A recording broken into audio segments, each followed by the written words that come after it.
ಆತ್ಮೀಯ ವಿದ್ಯಾರ್ಥಿಗಳೇ, ಇವತ್ತು ಕನ್ನಡ ವ್ಯಾಕರಣದ ಅತ್ಯಂತ ಪ್ರಮುಖ ಅಂಶವಾಗಿರ್ತಕ್ಕಂಥ ತತ್ಸಮ ತದ್ಭವದ ಬಗ್ಗೆ ಇವತ್ತು ತಿಳ್ಕೊಳ್ಳೋಣ. ಕನ್ನಡ ಭಾಷೆಗೆ ಸುಮಾರು 2000 ವರ್ಷಗಳ ಇತಿಹಾಸವನ್ನು ಹೊಂದಿದೆ. ನಮ್ಮ ಭಾಷೆ ಅಭಿವೃದ್ಧಿಯಾಗಬೇಕಾದರೆ ಇತರ ಭಾಷೆಯ ಹಲವಾರು ಶಬ್ದಗಳು ಕೂಡಿದಾಗ ಅದು ಅಭಿವೃದ್ಧಿಯಾಗುತ್ತೆ. ಹಾಗೆ ಉರ್ದು, ಮರಾಠಿ, ಹಿಂದಿ, ಪಾರ್ಸಿ, ಇಂಗ್ಲೀಷ್, ಸಂಸ್ಕೃತ ಹೀಗೆ ಹಲವಾರು ಭಾಷೆಗಳಿಂದ ಶಬ್ದಗಳು ಕನ್ನಡ ಭಾಷೆಯಲ್ಲಿ ಬಳಕೆಯಾಗುತ್ತಿವೆ. ಬನ್ನಿ ಅವುಗಳ ಬಗ್ಗೆ ನಾವು ತಿಳಿದುಕೊಳ್ಳೋಣ. ತತ್ಸಮ ಅಂದರೆ ಏನು? ತತ್ಸಮ ಅಂದರೆ ಇದನ್ನು ಬಿಡಿಸಿ ಬರೆದಾಗ ತತ್ ಪ್ಲಸ್ ಸಮ ತತ್ಸಮ ಎಂದಾಗುತ್ತೆ. ಅಂದರೆ ತತ್ ಎಂದರೆ ಅದಕ್ಕೆ, ಸಮ ಎಂದರೆ ಸಮಾನ, ಅಂದರೆ ಅದಕ್ಕೆ ಸಮಾನ. ಯಾವುದಕ್ಕೆ? ಸಂಸ್ಕೃತದ ಪದಗಳಿಗೆ ಸಮಾನವಾಗಿ ಕನ್ನಡದಲ್ಲಿ ಬಳಕೆಯಾದರೆ ಆ ಪದವನ್ನು ತತ್ಸಮ ಪದ ಎಂದು ಕರೆಯುತ್ತೇವೆ. ಸಂಸ್ಕೃತದಲ್ಲಿ ಬಳಕೆಯಾಗ್ತಕ್ಕಂಥ ಪದ ಏನೂ ವ್ಯತ್ಯಾಸವಾಗದೆ ಕನ್ನಡದಲ್ಲಿ ಬಳಕೆಯಾಗಿತ್ತು ಅಂದರೆ ಆ ಪದವನ್ನು ಸಂಸ್ಕೃತದ ಪದ ಎಂದು ಕರೆಯುತ್ತೇವೆ. ಹೀಗೆ ಉಳಿದ ಎಲ್ಲ ಭಾಷೆಗಳ ಪದಗಳು ತತ್ಸಮ ಪದಗಳೇ ಆಗಿರುತ್ತವೆ. ಉದಾಹರಣೆಯಾಗಿ ರಾಮ, ಸಂಸ್ಕೃತದಲ್ಲಿ ರಾಮ ಎಂದು ಕರೆಯುತ್ತೇವೆ, ಕನ್ನಡದಲ್ಲಿಯೂ ಸಹಿತ ರಾಮ ಎಂದು ಕರೆಯುತ್ತೇವೆ. ಭೀಮ, ವಸಂತ, ಚಂದ್ರ, ಕರ್ತೃ, ಶತ್ರು, ಕವಿ, ಲಿಪಿ ಹೀಗೆ ಹಲವಾರು ಶಬ್ದಗಳು ಸಹಿತ ತತ್ಸಮ ಪದಗಳು ಆಗಿರ್ತವೆ. ಹಾಗಾದರೆ ಈ ತತ್ಸಮ ಪದಗಳನ್ನು ಹೇಗೆ ಕಂಡುಹಿಡಿಯೋದು ಅನ್ನೋದನ್ನು ಒಂದೊಂದಾಗಿ ಸವಿಸ್ತರವಾಗಿ ನೋಡೋಣ. ಪ್ರಾರಂಭದಲ್ಲಿ ಒತ್ತಕ್ಷರಗಳು ಬರುತ್ತವೆ. ತತ್ಸಮ ಪದಗಳಲ್ಲಿ ಪ್ರಾರಂಭದಲ್ಲಿ ಒತ್ತಕ್ಷರಗಳು ಬರುತ್ತವೆ. ಉದಾಹರಣೆಗೆ ಪ್ರಾಣ, ಗ್ರಹ, ಶತ್ರು, ಸ್ತ್ರೀ, ಸ್ಮೃತಿ, ಶ್ರೀ ಹೀಗೆ ಹಲವಾರು ಶಬ್ದಗಳೆಲ್ಲವೂ ಸಹಿತ ತತ್ಸಮಗಳೇ ಎಂದು ಕರೆಯಬಹುದು. ಎರಡನೇದಾಗಿ ತತ್ಸಮದಲ್ಲಿ ವಿಜಾತಿ ಒತ್ತಕ್ಷರಗಳು ಇರುತ್ತವೆ. ಅಕ್ಷರ, ಕಾವ್ಯ, ಶತ್ರು, ಸಂಸ್ಥಾ, ನಿದ್ರಾ, ಮಾತ್ರ ಇಲ್ಲಿ ವಿಜಾತಿ ಒತ್ತಕ್ಷರಗಳನ್ನು ನಾವು ನೋಡಬಹುದು. ಕ್ಷ, ಕ, ಕ, ಶ ವಿಜಾತಿ ಒತ್ತಕ್ಷರ ಬಂದಿದೆ. ವೇ, ಕಾವ್ಯ, ವ, ಕ, ಎ ಒತ್ತು ಬಂದಿದೆ. ಶತ್ರು, ತ, ಕ, ರು ಒತ್ತು ಬಂದಿದೆ. ಇವೆಲ್ಲವೂ ವಿಜಾತಿ ಒತ್ತಕ್ಷರಗಳಾಗಿರುವುದರಿಂದ ಇಂಥ ಪದಗಳನ್ನು ನಾವು ತತ್ಸಮಗಳು ಎಂದು ನಾವು ಕಂಡುಕೊಳ್ಳಬಹುದು. ಇನ್ನು ಮೂರನೇದಾಗಿ ತತ್ಸಮ ಪದಗಳಲ್ಲಿ ಶಕಾರ, ಶಕಾರ ಪದಗಳು ಬರುತ್ತವೆ. ತತ್ಸಮ ಪದಗಳು ಅಂತ ನಾವು ಗೊತ್ತು ಹಿಡಿಬೇಕೆಂದರೆ ಯಾವ ಪದ ಶದಿಂದ ಮತ್ತು ಶದಿಂದ ಪ್ರಾರಂಭವಾಗುತ್ತವೆಯೋ ಆ ಪದಗಳೆಲ್ಲವೂ ತತ್ಸಮ ಪದಗಳು. ಉದಾಹರಣೆಗೆ ಶಂಖ, ಶಾಲಾ, ಶುದ್ಧಿ, ಶ್ರುತಿ, ಶಯನ, ಶಿಶು, ಶಿರಸ್, ಶಂಖ ಹೀಗೆ ಹಲವಾರು ಶಬ್ದಗಳು ತತ್ಸಮ ಪದಗಳೆಂದು ನಾವು ಕಂಡು ಹಿಡಿಯಬಹುದು. ನಾಲ್ಕನೇದಾಗಿ ತತ್ಸಮದಲ್ಲಿ ಪಕಾರ, ಯಕಾರ, ವಕಾರ ಪದಗಳು ಬರುತ್ತವೆ. ಉದಾಹರಣೆಗೆ ಫಲಕ, ಯಜ್ಞ, ವನ, ವರ್ಷ, ಯಶ, ಯಮ, ವಂದ್ಯ ಹೀಗೆ ಹಲವು ಶಬ್ದಗಳು ಪ ಮತ್ತು ಯ ಹಾಗೂ ವ, ಪ, ಯ, ವ ಈ ಕಾರಗಳಿಂದ ಪ್ರಾರಂಭವಾಗಿದ್ದರೆ ಅವುಗಳೆಲ್ಲವೂ ತತ್ಸಮ ಪದಗಳು. ಇನ್ನು ಐದನೇದಾಗಿ ತತ್ಸಮದಲ್ಲಿ ಮಹಾಪ್ರಾಣಾಕ್ಷರಗಳು ಬರುತ್ತವೆ. ಅಂದರೆ ಮಹಾಪ್ರಾಣಾಕ್ಷರಗಳಾದಂಥ ಖ, ಘ, ಛ, ಝ, ಠ, ಢ, ಥ, ಧ, ಫ, ಭ ಈ ಪದಗಳು ಬರುತ್ತವೆ. ಉದಾಹರಣೆಗೆ ಧನಸ್ಸು, ಘಂಟ, ಘಟಕ, ಛಟತಿ, ಭಾಷಾ, ಧಕ್ಕೆ, ಧ್ಯಾನ, ಭೂತಿ, ಚಂದ, ಫನಿ, ಧನ, ಧೂಮ, ಕುಠಾರ, ಮಠ, ಗಾಥೆ, ವಿತಿ ಹೀಗೆ ಹಲವು ಶಬ್ದಗಳೆಲ್ಲವೂ ಬರ್ತಕ್ಕಂಥ ಶಬ್ದಗಳೆಲ್ಲವೂ ತತ್ಸಮ ಪದಗಳೆಂದು ನಾವು ಕಂಡುಕೊಳ್ಳಬಹುದು. ಇನ್ನು ಆರನೇದಾಗಿ ತತ್ಸಮದಲ್ಲಿ ಎರಡೆರಡು ವಿಜಾತಿ ಒತ್ತಕ್ಷರಗಳು ಇರುತ್ತವೆ. ಒಂದೇ ಶಬ್ದ ಎರಡು ವಿಜಾತಿ ಒತ್ತಕ್ಷರಗಳಿಂದ ಕೂಡಿರ್ತಕ್ಕಂಥದ್ದು. ಅದಕ್ಕೆ ತಸ್ತಮಗಳೆಂದು ಕಂಡುಕೊಳ್ಳಬಹುದು. ಉದಾಹರಣೆ ಪೈತೃಕ, ವ್ಯಾಘ್ರ, ಮೃತ್ಯು, ಪ್ರಜ್ವಲ, ಬಿಲ್ಪತ್ರೆ, ಬ್ರಹ್ಮ, ಅಚ್ಚಮಲ್ಲಿಕ, ಹೀಗೆ ಹಲವು ಶಬ್ದಗಳೆಲ್ಲ ಎರಡೆರಡು ವಿಜಾತಿ ಒತ್ತಕ್ಷರಗಳು ಬಂದರೆ ಅದು ತಸ್ತಮ ಪದ ಎಂದು ಕಂಡುಕೊಳ್ಳಬಹುದು. ಇನ್ನು ಏಳನೇದಾಗಿ ತಸ್ತಮದಲ್ಲಿ ಅರ್ಕಾವತ್ ಪದಗಳು ಬರುತ್ತವೆ, ಅರ್ಕಾರದ ಪದಗಳು ಬರುತ್ತವೆ. ಉದಾಹರಣೆಗೆ ಕಾರ್ಯ, ಔದಾರ್ಯ, ಪರ್ಬು, ಅರ್ಗಲ, ವರ್ಧಕಿ, ಸ್ಪರ್ಶ,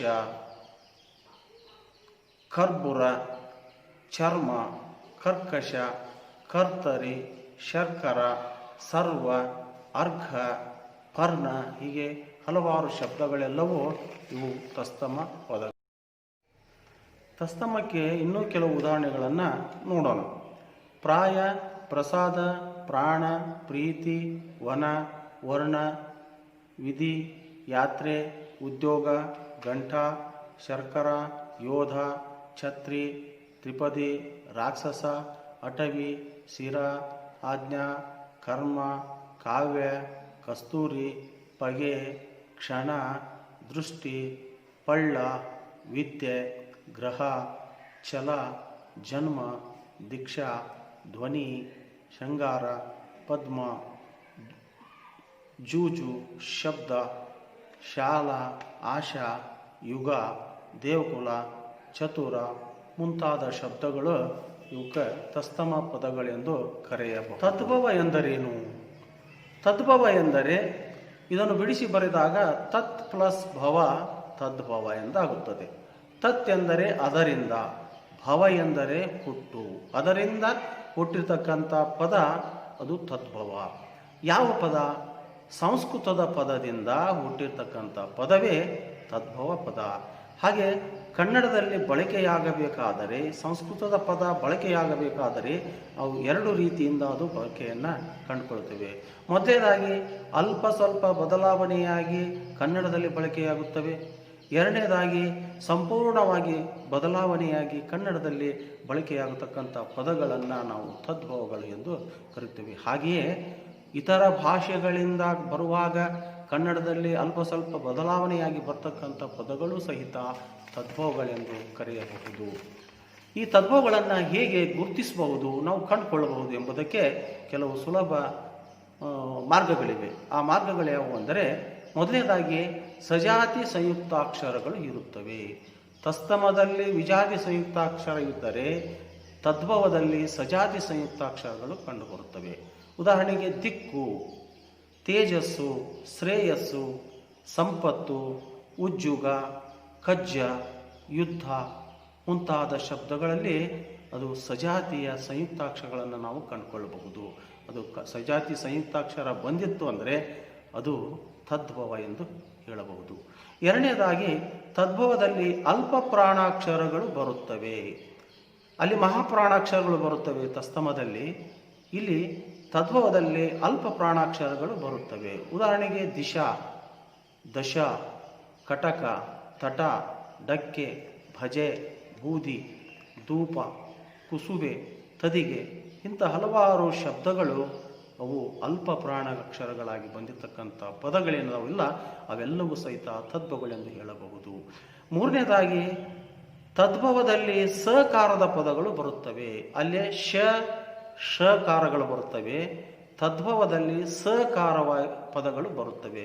ಉದಾಹರಣೆಗೆ ಸಮ್ಮ, ಶಬ್ದ, ಬಸದಿ, ಋಷಿ, ಸಜ್ಜೆ, ಅಸುಗೆ, ಸನ್ನೆ, ಸಗ್ಗೆ, ಸಾದೇವ, ಸಮರ ಹೀಗೆ ಹಲವಾರು ಶಬ್ದಗಳು ಸಕಾರದಿಂದ ಪ್ರಾರಂಭವಾದಂಥ ಪದಗಳೇನು ಅವೆಲ್ಲವೂ ತದ್ಭವಗಳೆಂದು ಕರೆಯಬಹುದು.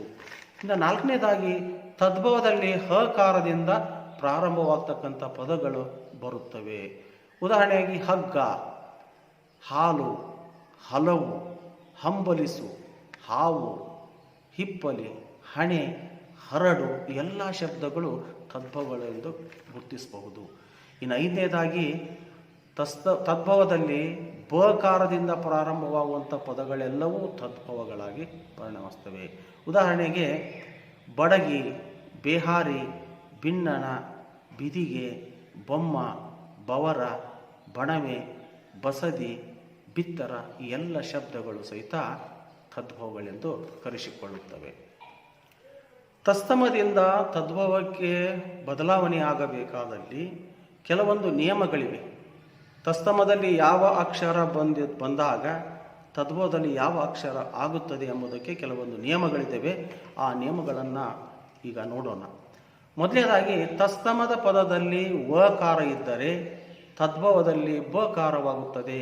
ತಸ್ತಮದಲ್ಲಿ ವ ಇತ್ತು ಅಂದರೆ ತದ್ಭವದಲ್ಲಿ ಬಕಾರವಾಗುತ್ತದೆ. ಉದಾಹರಣೆಗೆ ವನ, ಇದು ತಸ್ತಮ, ಅದು ಬಣ. ಬಣ ಅನ್ನುವುದು ತದ್ಭವ, ವನ ಅನ್ನುವುದು ತಸ್ತಮ, ಬಣ ಅನ್ನುವುದು ತದ್ಭವ.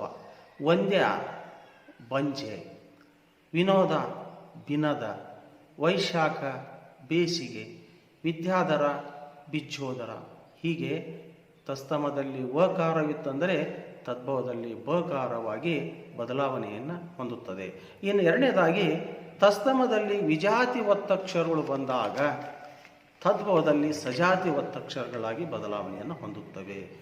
ಅಕ್ಷರ, ಕ್ಷ ಇದು ವಿಜಾತಿ ಒತ್ತಕ್ಷರ, ಅದು ತದ್ಭವದಲ್ಲಿ ಅಕ್ಕರ ಸಜಾತಿ ಒತ್ತಕ್ಷರವಾಗಿ ಬದಲಾವಣೆ ಹೊಂದುತ್ತೆ. ವ್ಯಾಘ್ರ, ಬಗ್ಗ, ವಕ ಬದಲಾಗಿ ಬ ಬಂತು, ದೊಡ್ಡ ಬದಲಾಗಿ ಘಕ ಬಂತು. ಕರ್ಕಶ, ಕಕ್ಕಶ, ಬಿಲ್ಲು ಭದ್ರ, ಬೆಲ್ಲವತ್ತ, ವಿಜ್ಞಾನ, ಭಿನ್ನನ. ಇನ್ನು ಮೂರನೇದಾಗಿ ತಸ್ತಮದ ವಿಜಾತಿ ಒತ್ತಕ್ಷರಗಳು ತದ್ಭವದಲ್ಲಿ ಲೋಪವಾಗುತ್ತವೆ. ಅಂದರೆ ತಸ್ತಮದ ಪದಗಳಲ್ಲಿ ವಿಜಾತಿ ಒತ್ತಕ್ಷರ ಬಂದಿತ್ತು ಅಂದರೆ ಎಲ್ಲ ಶಬ್ದಗಳು ಆಗೋದಿಲ್ಲ, ಕೆಲವು ಶಬ್ದಗಳು ಮಾತ್ರ ಇಲ್ಲಿ ಒತ್ತಕ್ಷರಗಳು ಲೋಪವಾಗುತ್ತವೆ. ಉದಾಹರಣೆಗೆ ಸಂಧ್ಯಾ, ಅದು ಸಂಜೆ ಅಂದು ಆಗುತ್ತೆ. ವಂದ್ಯ ಬಂಜೆ, ಭ್ರಮರ ಬಮರ, ಸ್ಮಶಾನ ಮಸನ, ಗೋಷ್ಠಿ ಗೊಟ್ಟಿ. ಹೀಗೆ ಆ ಶಬ್ದಗಳು ಬದಲಾವಣೆಯನ್ನು ಹೊಂದುತ್ತವೆ. ನಾಲ್ಕನೇದಾಗಿ ತಸ್ತಮದಲ್ಲಿ ಪಕಾರ ಬಂದಿತ್ತು ಅಂದರೆ ತದ್ಭವದಲ್ಲಿ ಹಕಾರವಾಗುತ್ತದೆ. ತಸ್ತಮದಲ್ಲಿ ಪಕಾರಕ್ಕೆ ತದ್ಭವದಲ್ಲಿ ಹಕಾರವಾಗುತ್ತದೆ. ಫಲಕ, ಹಲಗೆ, ತಸ್ತಮದಲ್ಲಿ ಫಲಕ, ತದ್ಭವದಲ್ಲಿ ಹಲಗೆ. ಪ್ರಸಾದನ, ಹಸದನ, ಪುಣ್ಯ, ಹುಣ್ಣ, ಪ್ರತಿಷ್ಠೆ, ಹದಿಟೆ, ಪುಸ್ತಕ, ಹೊತ್ತಿಗೆ, ಪತಿವೃತ, ಹದಿಬದೆ, ಪುರ್ಬು, ಹುಬ್ಬು. ಹೀಗೆ ಈ ಶಬ್ದಗಳು ಬದಲಾವಣೆಯನ್ನು ಹೊಂದುತ್ತವೆ. ಇನ್ನು ಐದನೇದಾಗಿ ತಸ್ತಮದ ಏಕಾರದ ಶಬ್ದಗಳು ತದ್ಭವದಲ್ಲಿ ಜಕಾರವಾಗುತ್ತದೆ. ತಸ್ತಮದಲ್ಲಿ ಯ ಬಂದಿತ್ತು ಅಂದರೆ ತದ್ಭವದಲ್ಲಿ ಜವಾಗಿ ಪರಿವರ್ತನೆಯನ್ನು ಹೊಂದುತ್ತದೆ. ಕಾರ್ಯ, ಏಕಾರ ಬಂದಿದೆ, ಅದು ಕಜ್ಜ, ಜಕಾರವಾಗಿ ಬದಲಾವಣೆ ಹೊಂದುತ್ತೆ. ರಾಯನ್, ರಾಜ, ಯುದ್ಧ, ಜುದ್ಧ, ಯೌವನ, ಜೌವನ, ಯಾತ್ರಾ, ಜಾತ್ರೆ, ಯವ, ಜವ, ಯೋಗಿ, ಜೋಗಿ, ಯೋಧ, ಜೋಧ. ಹೀಗೆ ಅಲ್ಲಿ ತಸ್ತಮದಲ್ಲಿ ಎ ಬಂದಿತ್ತು ಅಂದರೆ ತದ್ಭವದಲ್ಲಿ ಜವಾಗಿ ಪರಿವರ್ತನೆ ಹೊಂದತಕ್ಕಂಥ ಶಬ್ದಗಳನ್ನು ನಾವು ಸುಲಭವಾಗಿ ಗುರುತಿಸಿಕೊಳ್ಳಬಹುದು. ಇನ್ನು ಆರನೇದಾಗಿ ತಸ್ತಮದಲ್ಲಿ ಶಕಾರಗಳು ಬಂದಾಗ ತದ್ಭವದಲ್ಲಿ ಸಕಾರವಾಗುವುದು. ತಸ್ತಮದಲ್ಲಿ ಶಂಕುಶ, ಷಣ್ಮುಖ ಶ ಬಂದಾಗ ತದ್ಭವದಲ್ಲಿ ಸಕ್ಕರೆ ಸ ಪರಿವರ್ತನೆಯಾಗಿ ಹೊಂದುತ್ತದೆ. ಉದಾಹರಣೆಗೆ ಶಶಿ, ಸಸಿಯಾಗುತ್ತದೆ. ರಾಶಿ, ರಾಶಿಯಾಗುತ್ತದೆ. ದಿಶಾ, ದಿಶೆಯಾಗುತ್ತೆ. ಆಕಾಶ, ಆಗಸ. ಸಂತೋಷ, ಸಂತಸ. ಶ್ರೀ, ಸಿರಿ. ಅಂಕುಶ, ಅಂಕುಶ. ಹೀಗೆ ಬದಲಾವಣೆ ಆಗ್ತಕ್ಕಂಥ ಶಬ್ದಗಳನ್ನು ನಾವಿಲ್ಲಿ ಗುರುತಿಸಿಕೊಳ್ಳಬಹುದು. ಇನ್ನು ಏಳನೇದಾಗಿ ತಸ್ತಮದಲ್ಲಿ ದೀರ್ಘ ಸ್ವರಗಳು ಬಂದಾಗ ತದ್ಭವದಲ್ಲಿ ಹ್ರಸ್ವ ಸ್ವರಗಳು ಆಗುತ್ತವೆ. ಅಲ್ಲಿ ತಸ್ತಮದಲ್ಲಿ ದೀರ್ಘ ಸ್ವರ ಇತ್ತಂದರೆ ತದ್ಭವದಲ್ಲಿ ಹ್ರಸ್ವ ಸ್ವರ ಆಗಿ ಬದಲಾವಣೆ ಆಗುತ್ತದೆ. ಉದಾಹರಣೆಗೆ ಆಶ್ಚರ್ಯ, ಅಚ್ಚರಿ. ಆ ಅನ್ನುವುದು ದೀರ್ಘ ಸ್ವರ, ಅ ಅನ್ನುವುದು ಹ್ರಸ್ವ ಸ್ವರ. ಭೂಮಿ, ಭುವಿ. ಹೀಗೆ ಹಲವಾರು ಶಬ್ದಗಳು ಇಲ್ಲಿ ಬಳಕೆಯಾಗುವುದನ್ನು ನಾವು ಕಂಡುಕೊಳ್ಳಬಹುದು. ಇನ್ನು ಎಂಟನೇದಾಗಿ ತಸ್ತಮದಲ್ಲಿ ಕಚಟ ತಪಗಳು ಬಂದಾಗ ತದ್ಭವದಲ್ಲಿ ಗಜಡದಬಗಳಾಗಿ ಬರುತ್ತವೆ. ತಸ್ತಮದೊಳಗೆ ಅಲ್ಪ ಪ್ರಾಣಗಳು ಬದಲಾಗಿ ಮತ್ತೆ ಗಜಡದಬಗಳು ಅಲ್ಪ ಪ್ರಾಣಗಳು ಅದಕ್ಕೆ ಪರಿವರ್ತನೆಯಾಗಿ ಬರುತ್ತವೆ.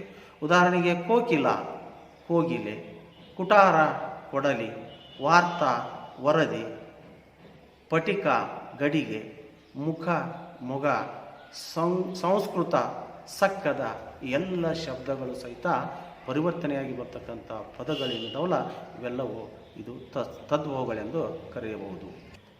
ಇನ್ನು 9ನೆಯ ಪದ ಅರ್ಕಾರ ಬಂದಾಗ ತದ್ಭವದಲ್ಲಿ ಅರ್ಕಾರ ಲೋಪವಾಗುತ್ತದೆ. ಈ ತಸ್ತಮದಲ್ಲಿ ಅರ್ಕಾವತ್ತು ಬಂದಾಗ ಅದು ಲೋಪವಾಗುತ್ತದೆ ತದ್ಭವದಲ್ಲಿ. ಉದಾಹರಣೆಗೆ ಕರ್ಣ ಅಲ್ಲಿ ಕಣ್ಣ ಒತ್ತಕ್ಷರವಾಗಿ ಬದಲಾವಣೆಯಾಗುತ್ತದೆ. ಕರ್ನಾಟ ಕನ್ನಡ, ಕೀರ್ತಿ ಕೀರುತಿ, ಕೂರ್ಪಾಸ ಕುಪ್ಪಸ, ಹೀಗೆ ಇಲ್ಲಿ ಶಬ್ದಗಳಿಗೆಲ್ಲ ಅರ್ಕಾರ ಎಂಬುದು ಬದಲಾವಣೆಯನ್ನು ನಾವು ಕಂಡುಕೊಳ್ಳಬಹುದು. ಇನ್ನು 10ನೇದಾಗಿ ತಸ್ತಮದಲ್ಲಿ ಚಕಾರ ಬಂದಾಗ ತದ್ಭವದಲ್ಲಿ ಸಕಾರವಾಗಿ ಬದಲಾವಣೆ ಆಗುವುದು. ತಸ್ತಮದಲ್ಲಿ ಚ ಬಂತು ಅಂದರೆ ತದ್ಭವದಲ್ಲಿ ಸಕಾರವಾಗಿ ಪರಿವರ್ತನೆಯನ್ನು ಹೊಂದುತ್ತದೆ. ಉದಾಹರಣೆಗೆ ಚೂರ್ಣ ಸುಣ್ಣ, ಚಂಪಕ ಸಂಪಿಗೆ, ಚಾಸಿರ ಸಾಸಿರ, ಇಂಥ ಹಲವಾರು ಶಬ್ದಗಳು ಬದಲಾವಣೆಯಾಗುತ್ತವೆ. ಈ ಎಲ್ಲ ಶಬ್ದಗಳನ್ನು ನಾವು ತದ್ಭವಗಳು ಎಂದು ನಾವು ಕರೆಯಬಹುದು. ಇನ್ನು 11ನೇದಾಗಿ ತಸ್ತಮದಲ್ಲಿ ಮಕಾರವು ಬಂದಾಗ ತದ್ಭವದಲ್ಲಿ ವಕಾರವಾಗುತ್ತದೆ. ತಸ್ತಮದಲ್ಲಿ ಮಕಾರ, ತದ್ಭವದಲ್ಲಿ ವಕಾರವಾಗುತ್ತದೆ. ಉದಾಹರಣೆಗೆ ಕುಮಾರ ಕುವರ, ಮಾ ಬದಲಾಗಿ ವ ಬರುತ್ತದೆ. ಗ್ರಾಮೀಣ ಗಾವಿಲ ಅಂತಕ್ಕಂಥ ಶಬ್ದಗಳೆಲ್ಲ ಇವು ತಸ್ತಮ ಮತ್ತು ತದ್ಭವಗಳಾಗಿ ಪರಿವರ್ತನೆಯನ್ನು ಹೊಂದುತ್ತವೆ. ತಸ್ತಮದಲ್ಲಿ ಆಕಾರವು ತದ್ಭವದಲ್ಲಿ ಏಕಾರವಾಗಿ ಬದಲಾವಣೆಯನ್ನು ಹೊಂದುತ್ತದೆ. ತಸ್ತಮದಲ್ಲಿ ಆಕಾರ ಬಂತು ಅಂದರೆ ತದ್ಭವದಲ್ಲಿ ಏಕಾರವಾಗಿ ಬದಲಾವಣೆಯಾಗ್ತಕ್ಕಂಥ ಪದಗಳೆಲ್ಲವೂ ತದ್ಭವಗಳೆಂದು ಕರೆಯಬಹುದು. ಉದಾಹರಣೆಗೆ ಗೀತಾ ಗೀತೆ, ಸೀತಾ ಸೀತೆ, ಮಾಲಾ ಮಾಲೆ, ಸಂಧ್ಯಾ ಸಂಜೆ, ರಾಧಾ ರಾಧೆ, ಹೀಗೆ ಹಲವಾರು ಶಬ್ದಗಳೆಲ್ಲವೂ ತದ್ಭವಗಳೆಂದು ಕರೆಯಬಹುದು. ಇನ್ನು 13ನೇದಾಗಿ ತಸ್ತಮದಲ್ಲಿ ತ ಒತ್ತಕ್ಷರ ಬಂತು ಅಂದರೆ ತದ್ಭವದಲ್ಲಿ ಅದನ್ನು ಬಿಡಿಸಿ ಬರೆಯಬೇಕಾಗುತ್ತದೆ. ತಸ್ತಮದೊಳಗೆ ತ ಬಂತು ಅಂದರೆ ಒತ್ತಕ್ಷರವಾಗಿ ಬಂತು ಅಂದರೆ ಅದನ್ನು ತದ್ಭವದಲ್ಲಿ ಬಿಡಿಸಿ ಬರೆಯಬೇಕಾಗುತ್ತದೆ. ಉದಾಹರಣೆಯಾಗಿ ರಕ್ತ ಕ ತ ಒತ್ತು ಬಂದಿದೆ, ಅದು ರಕುತ. ಭಕ್ತಿ ಭಕುತಿ, ಯುಕ್ತಿ ಯುಕುತಿ, ಮುಕ್ತಿ ಮುಕುತಿ, ಹೀಗೆ ಆ ಶಬ್ದವನ್ನು ನಾವು ಏನು ಮಾಡುವುದಂದರೆ ಬಿಡಿಸಿ ಬರೆಯಬೇಕಾಗುತ್ತದೆ. ತಸ್ತಮದಿಂದ ತದ್ಭವಕ್ಕೆ ಬದಲಾಗುವ ಕೆಲವು ಉದಾಹರಣೆಗಳನ್ನು ಇಲ್ಲಿ ನೋಡೋಣ. ಕಪಿಲೆ ಕವಿಲೆ, ತ್ರಿಪದಿ ತವದಿ, ಪಿಸುನ ಹಿಸುನ, ಕಬಳ ಕವಳ, ವಂಚನೆ ವಂಚನೆ, ವಸಂತ ಬಸಂತ, ವೀಣೆ ಬೀಣೆ, ವೀರ ಬೀರ, ವಾಲ ಬಾಲ, ಶ್ರವಣ ಸವನ, ವೃಷಭ ಬಸವ, ವ್ಯಾಘ್ರ ಬಗ್ಗ, ರಕ್ಷಾ ರಕ್ಷೆ, ರಕ್ಷಾ ರಕ್ಕೆ, ಲಕ್ಷ ಲಕ್ಕ, ಭಿಕ್ಷಾ ಬಿಕ್ಕೆ, ಕ್ಷಾರ ಕಾರ, ಯಮಳ ಜವಳ, ಚರ್ಮ ಸಮ್ಮ, ಶಿಲ್ಪಿಗ ಚಿಪ್ಪಿಗ, ನಿತ್ಯ ನಿಚ್ಚ, ವಿಸ್ತಾರ ಬಿತ್ತರ, ವ್ಯವಸಾಯ ಬೇಸಾಯ, ಹೀಗೆ ಕನ್ನಡಕ್ಕೆ ಬೇರೆ ಭಾಷೆಗಳಿಂದ ಬರ್ತಕ್ಕಂಥ ಶಬ್ದಗಳು ಅಥವಾ ಸಂಸ್ಕೃತದ ಶಬ್ದಗಳು ಸಂಪೂರ್ಣವಾಗಿ ಆಗಲಿ ಅಥವಾ ಅಲ್ಪ ಸ್ವಲ್ಪ ಬದಲಾವಣೆಯಾಗಿ ಕೆಲವೊಂದು ಶಬ್ದಗಳು ಬರ್ತವೆ. ಎಲ್ಲ ಶಬ್ದಗಳು ಹೀಗೆ ಆಗುತ್ತವೆ ಎಂಬುದು ಹೇಳಲಿಕ್ಕೆ ಆಗುವುದಿಲ್ಲ. ಕೆಲವೊಂದು ಶಬ್ದಗಳು ಆಗದೇ ಇರಬಹುದು.